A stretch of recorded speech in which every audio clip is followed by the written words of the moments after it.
अस्सलाम वालेकुम दोस्तों, 25 मॉडल पोर्टर गड्डी का रिव्यू करांगे। माशाल्लाह चेक करो जरा, 25 मॉडल गड्डी है, ठीक है। तो पोर्टर गड्डी है, इन्हां नूं भेज रहे हैं सरगोदे माल दे के। तो H100 ए चाचे उन्हें चलाते हैं। चाचा जी की हाल है? ठीक हो? सेहत तबीयत? ये AC वाली है जी, AC वाली। अच्छा, तो ये तुसीं किन्ने दी ਲਈ ਸੀ? ਇਹ 52 ਲੱਖ ਰੁਪਏ ਵਿੱਚ ਤਿਆਰ ਹੋਈ। ਅੱਛਾ, ਤੁਸੀਂ ਇਹ ਨਕਦਾਂ ਦੀ ਲਈ ਹੈ ਕਿਸ਼ਤਾਂ ਤੇ? ਇਹ ਨਕਦ ਨਹੀਂ, ਨਕਦਾਂ ਦੀ ਲਈ ਹੈ।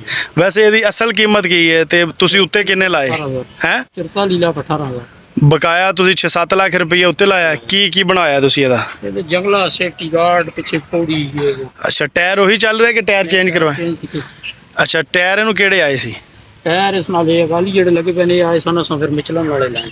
ਅੱਛਾ, ਇਹ ਅੱਗੇ ਉਹੀ ਟਾਇਰ ਆ, ਹਾਂ, ਪਿੱਛੇ ਮਿਚਲਨ ਦੇ ਲਾਏ ਆ। ਤੇ ਸਾਈਜ਼ ਕੀ ਹੈ ਇਹਨਾਂ ਟਾਇਰਾਂ ਦਾ? ਇਹਦਾ ਟਾਇਰ 215 215 ਸਹੀ ਹੋ ਗਿਆ। ਤੇ ਇਹ ਕਿੰਨਾ ਕੁ ਵਜ਼ਨ ਹੈ ਤੇ ਤੁਸੀਂ ਪਾ ਲੈਂਦੇ ਹੋ? 75 ਮਣ। ਪਾਸ ਕਿੰਨੀ ਹੈ ਗੱਡੀ ਸਮੇਤ? ਹਾਂ ਸਹੀ, ਟੋਟਲ 5000 kg ਟੋਟਲ ਗੱਡੀ ਸਮੇਤ, ਠੀਕ ਹੈ। ਤੇ 75 ਮਣ ਤੇ ਗੱਡੀ ਤੰਗ ਤਾਂ ਨਹੀਂ ਕਰਦੀ? ਜੀ 75 ਮਣ। ਨਹੀਂ ਕੰਮ ਨਹੀਂ ਕਰਦਾ।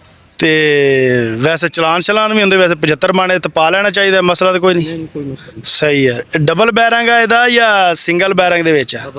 ਡਬਲ ਬੈਰਿੰਗ ਦੇ ਵਿੱਚ। ਇਹ ਜ਼ਰਾ ਅੰਦਰੋਂ ਇਹਦਾ ਕੈਬਨ ਦਿਖਾਓ। ਮਾਸ਼ਾਅੱਲਾ ਬੜਾ ਸੋਹਣਾ ਤਿਆਰ ਕਰਾਇਆ ਹੋਇਆ ਕੈਬਨ ਅੰਦਰੋਂ ਨਾ। ਇਹ ਜਿਹੜੀਆਂ ਪਿੰਡੀ ਸਾਈਡ ਦੀਆਂ, ਚਕਵਾਲ ਸਾਈਡ ਦੀਆਂ ਗੱਡੀਆਂ ਨਾ, ਗੱਡੀਆਂ ਰੂਹ ਨਾਲ ਤਿਆਰ ਹੋਈਆਂ ਹੁੰਦੀਆਂ ਨੇ। ਮੈਂ ਤੁਹਾਨੂੰ ਡੈਕੋਰੇਸ਼ਨ ਦਿਖਾਉਂਦਾ ਇਹਦੀ, ਇਹ ਚੈੱਕ ਕਰੋ ਜ਼ਰਾ ਇਹਦੀ ਬਾਹਰ ਨੂੰ ਡੈਕੋਰੇਸ਼ਨ ਮਾਸ਼ਾਅੱਲਾ।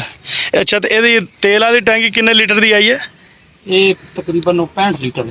ਤੇ ਵਜ਼ਨ ਪਾ ਕੇ 1 ਕਿਲੋ ਲੀਟਰ ਦਾ ਕਿੰਨੇ ਕਿਲੋਮੀਟਰ ਕਰ ਜਾਂਦੇ? ਇਹ ਤਕਰੀਬਨ 9-10 ਕਰਦੀ। ਕਰ ਜਾਂਦੀ 9-10, ਠੀਕ ਹੈ। ਓਕੇ ਹੋ ਗਿਆ। ਇਹਦਾ ਜੰਗਲਾ ਇਹਨਾਂ ਨੇ ਬਣਵਾਇਆ ਮਾਸ਼ਾਅੱਲਾ, ਠੀਕ ਹੈ। ਬਾਡੀ ਤੇ ਇਹ ਅੰਦਰੋਂ ਇਹਦਾ ਕੈਬਨ ਚੈੱਕ ਕਰੋ, ਪੁੱਛ ਵੀ ਬੜੀ ਪਿਆਰੀ ਹੋਈ ਹੈ। ਤੇ AC ਇਹਦਾ ਸਹੀ ਕੰਮ ਕਰਦਾ?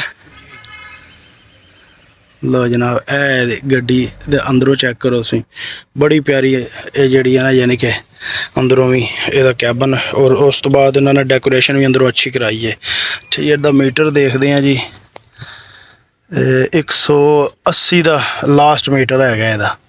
180 ਕਰ ਜਾਂਦਾ ਪੂਰਾ? ਕਦੀ ਮਾਰਿਆ ਹੈਗਾ 180 ਦਾ ਮੀਟਰ ਕਿ ਨਹੀਂ? ਅੱਛਾ, ਅੱਲਾ ਮਾਫ ਕਰੇ। ਨਹੀਂ, ਵੈਸੇ ਮੈਂ ਇਹ ਗੱਲ ਕਰ ਰਿਹਾ ਵੀ ਕਰਦਾ ਹੈ ਜਾਂ ਵੈਸੇ ਹੀ ਲਿਖੇ? ਕੋਈ ਪਤਾ ਨਹੀਂ, ਅਸਾਂ ਨਹੀਂ ਕਿਤਨਾ। ਤੁਸੀਂ ਜ਼ਿਆਦਾ ਜ਼ਿਆਦਾ ਕਿੰਨੀ ਸਪੀਡ ਕੀਤੀ? ਬਸ 100 110 100 ਤੋਂ ਪਿੱਛੇ 100 ਤੋਂ ਪਿੱਛੇ। ਤੁਸੀਂ ਇਹਨੂੰ ਕਿਹੜੇ ਸ਼ਹਿਰ ਤੋਂ ਕਿਹੜੇ ਸ਼ਹਿਰ ਚਲਾਉਂਦੇ ਹੋ ਜ਼ਿਆਦਾਤਰ? ਵਾਲ ਤੋਂ ਪਿੰਡੀ। ਠੀਕ ਹੈ। ਤੇ ਮਹੀਨੇ ਦੇ ਵਿੱਚ ਕਿੰਨੇ ਕੁ ਚੱਕਰ ਲਾ ਲੈਂਦੇ ਹੋ ਤੁਸੀਂ? ਇਹ ਤਾਂ ਨਸੀਬ ਨਹੀਂ ਗੱਲ ਹੋਣੀ। ਫਿਰ ਵੀ ਅਗਰ ਸਹੀ ਚੱਲਦੀ ਰਵੇ ਗੱਡੀ ਤੇ 10-15 ਲੱਗ ਹੀ ਜਾਂਦੇ। ਕੋਈ ਮੋਟੀ ਜੀ ਦੱਸ ਦਿਓ, ਮਹੀਨੇ ਦੀ ਕਿੰਨੀ ਐਵਰੇਜ ਇਹਦੀ ਨਿਕਲ ਆਉਂਦੀ ਪੈਸਿਆਂ ਦੀ? ਕੋਈ ਸਹੀ ਕੰਮ ਸ਼ਾਮੀ ਗੱਡੀ ਨਾ ਕੱਢੇ, ਕੰਮ ਸਹੀ ਕਰਦੀ ਰਵੇ। ਤਾਵਾ ਹੀ ਕੰਮ ਹੈ, ਕਈ ਵੇ ਜ਼ਿਆਦਾ ਕਈ ਵੇ ਘੱਟ। ਕੋਈ ਇੱਕ ਅੰਦਾਜ਼ਨ? ਤਕਰੀਬਨ 80-85। 80-85 ਦਾ। ਤੁਹਾਨੂੰ ਕੀ ਲੱਗਦਾ ਹੈ, ਤੁਸੀਂ ਪਹਿਲੇ ਕਿਹੜੀ ਗੱਡੀ ਚਲਾਉਂਦੇ ਸੀ? ਪਹਿਲੇ ਟੋਇਟਾ ਪਿਕਅਪ।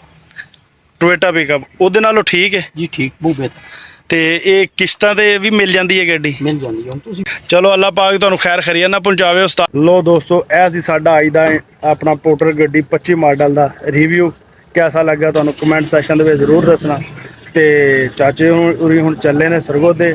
ਅੱਲਾਹ ਪਾਕ ਇਹਨਾਂ ਨੂੰ ਖੈਰ ਖਰੀਅਤ ਦੇ ਨਾਲ ਲੈ ਕੇ ਜਾਵੇ। ਤੇ ਗਰਮੀ ਬਹੁਤ ਹੈਗੀ ਸੀ, ਗੱਲਾਂ ਜਲਦੀ ਪੁੱਛੀਆਂ ਨੇ। ਤੇ ਮੈਂ ਕਿਹਾ ਯਾਰ ਹੁਣ ਇਹ ਆਪਣੀ ਮੰਜ਼ਿਲ ਮਕਸੂਦ ਤੇ ਜਾਣ। ਤੇ ਅੱਲਾ ਦੇ ਹਵਾਲੇ, ਅੱਲਾ ਦੇ ਸਪੋਰਟ। ਲੋ ਜਨਾਬ, ਚੈੱਕ ਕਰੋ ਗੱਡੀ ਮਾਸ਼ਾਅੱਲਾ। H100 ਪੋਰਟਰ ਗੱਡੀ, ਬੜੀ ਸੋਹਣੀ ਗੱਡੀ ਹੈ। ਅੱਲਾਹ ਪਾਕ ਇਹਨਾਂ ਦੇ ਨਸੀਬਾਂ ਦੇ ਵਿੱਚ ਕਰੇ।